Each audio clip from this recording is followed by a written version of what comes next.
Vereador, a primeira pergunta sobre segurança pública. O senhor se sente seguro andando na cidade de São Paulo? De maneira que ninguém se sente seguro, porque você também não pode combater a violência com a prática da violência, ou seja, a polícia, muitas vezes despreparada, mal orientada, a estrutura de Estado totalmente contaminado. Né? Por esse motivo, a violência aumenta, você não tem uma polícia de inteligência, que seria o ideal, você ter polícia de inteligência para se antecipar, talvez, aos delitos que possam ocorrer, né? E você investe muito na linha da polícia repressiva, que isso não resolve e não dá segurança para ninguém. O que o senhor acha da atuação da polícia na periferia?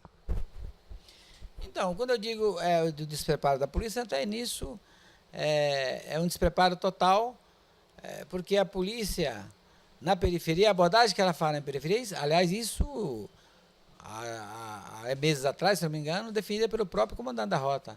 Ela faz uma abordagem diferente, porque ao ela abordar um jovem da periferia, e principalmente quando ele é negro, ela já aborda bem diferente de uma outra abordagem aqui no centro e nos jardins, né? Porque o jovem da periferia já é olhado como se ele fosse já um assaltante, já fosse um criminoso, sem o mínimo respeito dessas abordagens feitas. Isso significa um despreparo da polícia, e que muitos não é culpa do policial, nem coloco a culpa do policial que está ali fazendo essa abordagem, eu coloco a culpa no comando do policiamento, que não prepara esse policial. Eu acho que a culpa dele é menor. É o aparelho do Estado que não prepara esse policial, contrata policial, e quando coloca na rua não dá um preparo, o policial, pelo contrário, envenena. A informação que a gente tem é que alguns preparos da polícia militar, ele já sai dali envenenado. E aí ele usa desse envenenamento, na abordagem a um jovem, a um negro, principalmente na periferia, usando mais a violência do que o próprio bom senso de abordar alguém que, até que se prova o contrário, ele é inocente. O que o senhor acha da polícia trabalhar na Operação Delegado? Já. A polícia militar, você fala, né? Isso.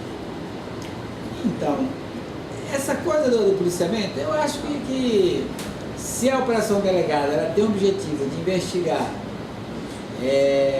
produtos contrabandeados ou furtados, coisa parecida, não deveria ser a polícia militar, mas é um papel da polícia civil, né?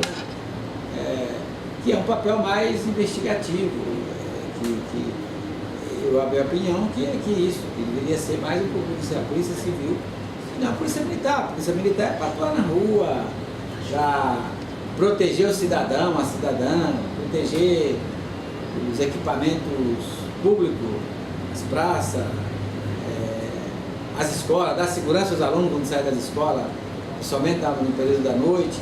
Ou seja, a população se sentir segura com a presença do policiamento, não para cometer qualquer tipo de violência ou intimidar, mas para proteger o cidadão.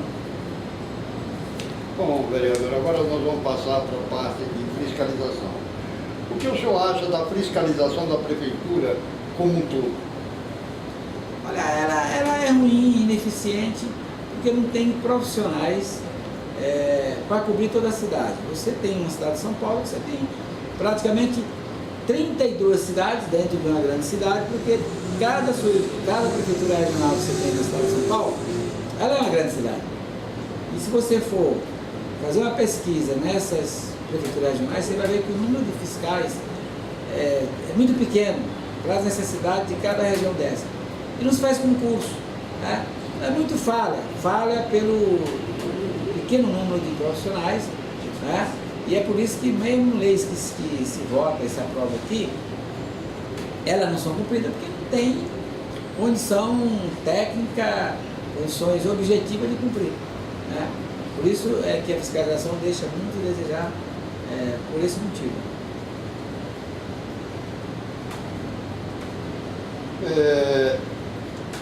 A população diz que para atuar em questão de camelô, existem muitos fiscais, mas para atuar no comércio que às vezes está de forma irregular, ocupando o espaço de calçadas e coisas, com cadeiras e meias coisas, a fiscalização quase não atua, não tem fiscais para isso. O senhor concorda com essa opinião?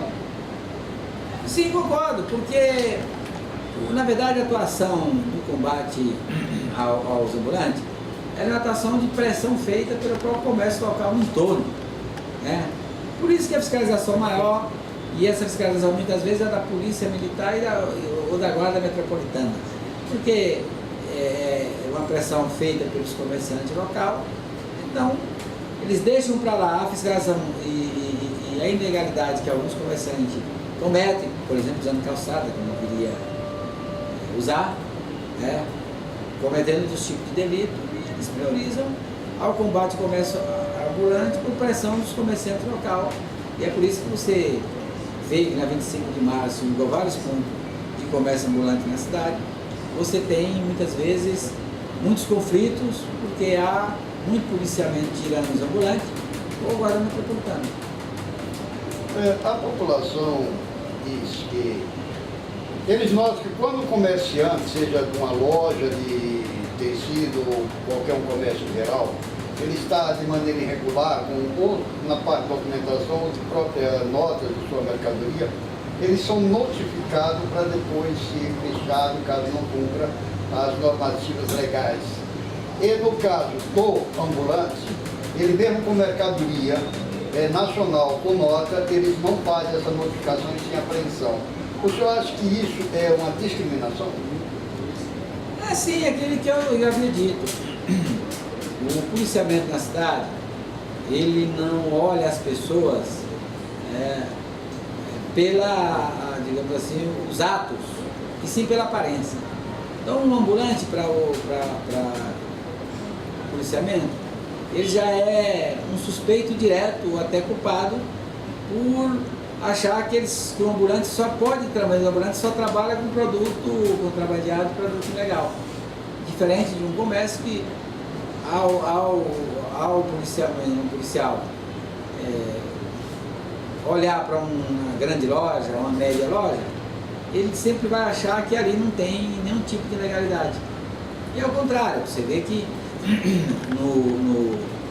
somente nos grandes mercados, nas grandes adegas da periferia, em vários pontos de comércio, existe muito compra de carga roubada. Isso existe bastante. Se o senhor fosse chefe da fiscalização, que orientação o senhor daria aos fiscais subalternos? Os comandados, os comandos que são comandados, a oração que eu daria é que eles teriam que fiscalizar com rigor, mas com muito respeito e cuidado para não cometer injustiças, né? Rigor, quando eu falo, é verificar o que é que de fato realmente tem de ilegal e não tem.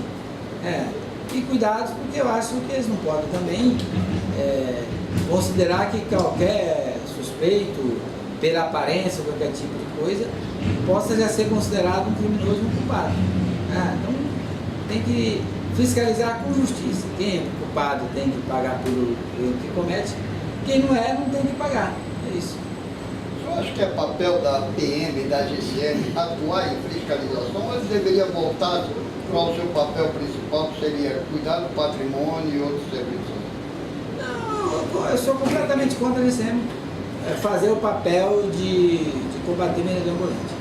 A GCM, quando ela foi criada, lá no governo Jânio Quadros, ela foi criada para ela cuidar dos próprios públicos, das escolas, das praças, né, dos hospitais. E depois inventaram uma série de outras funções para a GCM, inclusive essa operação delegada, que também atua, né?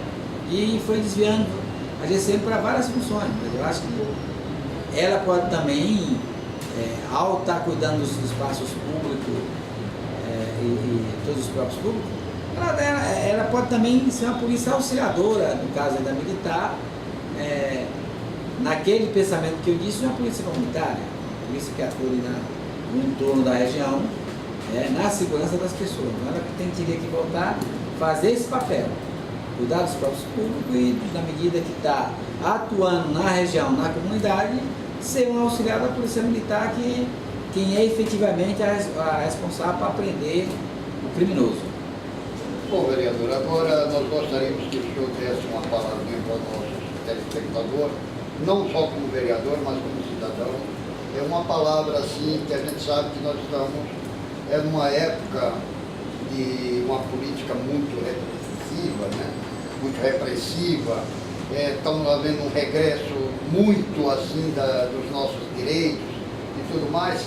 E o nosso telespectador, que é uma pessoa, um público mais assim periférico, um público mais, como se diz, da baixa classe, da elite, que nos tem acompanhado nosso canal, nós gostaríamos que o senhor deixasse uma palavra final para o nosso público, não só como cidadão, mas como vereador. Eu quero aqui parabenizar vocês por essas mídias alternativas. Isso foi uma evolução aqui no país, porque nós vivemos muito tempo, e apesar que continuamos ainda tendo uma influência muito grande da grande mídia, mas as mídias sociais que foram chegando, elas de qualquer forma é um contraponto a essas grandes mídias, porque elas não operam sozinhas, mas hoje a Rede Globo ainda tem um monopólio, tem muito grande monopólio da Rede Globo, como as outras mídias também têm. Mas existem as mídias alternativas, que a informação chega até as pessoas sem depender dessas grandes mídias que mantêm o monopólio, o controle do monopólio da comunicação no país. Isso faz com que o cidadão, a cidadã possa utilizar desse mecanismo dessas mídias para poder chegar a sua palavra, o seu protesto chegar até eles, né? Então, o que eu quero parabenizar e dizer às pessoas que curtem essas mídias, principalmente o seu canal, o senhor faz aqui um canal muito positivo, essa iniciativa, que é de entrevistar e debater temas importantes para a comunidade, para a cidade, e que continue elas compartilhando e acompanhando esses canais dessas mídias, que isso ajuda, na verdade, a população. A informação é uma arma poderosa. E a pessoa informada é uma pessoa preparada para qualquer tipo de debate, para qualquer tipo de situação, né? E a informação chegando, essa pessoa fica preparada e detém dessa arma que é essa informação. Eu quero parabenizar mais uma vez e agradecer a vocês pela oportunidade de estar nos dando, de estar conversando com vocês.